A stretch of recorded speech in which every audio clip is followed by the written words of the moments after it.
Alright guys, welcome to your second Ruby tutorial, and before I start showing you guys the Ruby code, I want to talk to you guys a little bit about computer programs in general. So just remember that computers can't understand English. Computers can only understand simple instructions. Now in Ruby programming, we call these instructions commands. So basically whenever we write a Ruby program, it's going to be made up of a bunch of little commands, and each command is going to be on a separate line. So just remember that. We can tell the computer what to do by writing a bunch of little commands or instructions, and whenever we put a bunch of these commands together, we turn it into basically a computer program. That's all a computer program is. A bunch of little commands pretty much put together. Simple enough. So let me go ahead and show you guys a very simple command. We already looked at one in the last tutorial, which was like 7 plus 4 or something like that. But let me show you guys a command just so I can talk you guys through it. So I know you guys don't know what any of this stuff means yet, but let me just go ahead and type something real quick. Bacon, just like that, and end. So basically what I wrote is this: 7 times do print bacon end. Okay, sounds kind of weird. Well, this is a sample, or an example rather, of a very simple Ruby command. Even though we can't understand it, it's a command that Ruby can understand. Oh, excuse me, got some phlegm in my throat. So basically, our language is different than Ruby's language, and it's my job, I guess, to teach you Ruby's language.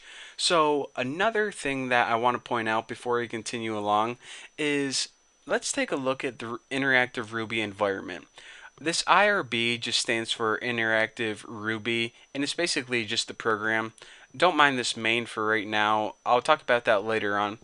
Now the 001 is just the line number. The very first command we write is going to be 001. The next one is going to be on line 002. If we were to write something else, such as, I know you guys don't know this command either, but like this one, it would be on 002, the next one would be on 003, so on and so forth. Now after this, you see an additional number, which is 000. This number is the depth, and I'm going to talk about the depth later on when we begin talking about classes and stuff like that. But for now on, just concentrate on the line number 1, 2, 3. Each command you write is on a separate line. Now, while I'm talking about the interactive Ruby environment, I guess I might as well mention this because I know a lot of you guys are like, wow, this is pretty much the most boring looking program ever. If you want to change the colors of this text, then go ahead and right click it and choose properties. And if you go to font, you can go ahead and change the size of it. Colors, you can go ahead and change the text color, and I'll probably change these from tutorial to tutorial depending on whatever mood I'm feeling, but you can go ahead and change all the colors here. So now with that being said, like I said, my job is to teach you the basic commands. Basically, I want to teach you the language that Ruby understands. Now, probably the most basic command and the easiest to understand is just a print statement. Go ahead and write print. Now, in between double quotation marks, go ahead and write anything like hello, people of YouTube. Now go ahead and hit the enter button, and whenever you hit enter, it basically takes what's ever in between those quotation marks and it prints it out on the screen. In this case, hello people of YouTube. Now what nil means is you say, okay, it printed that out, good job Ruby, but it also has this little equals and arrow sign and it has nil. What the heck is this? Well, don't worry about the equals arrows right now. I'll be talking about that later on.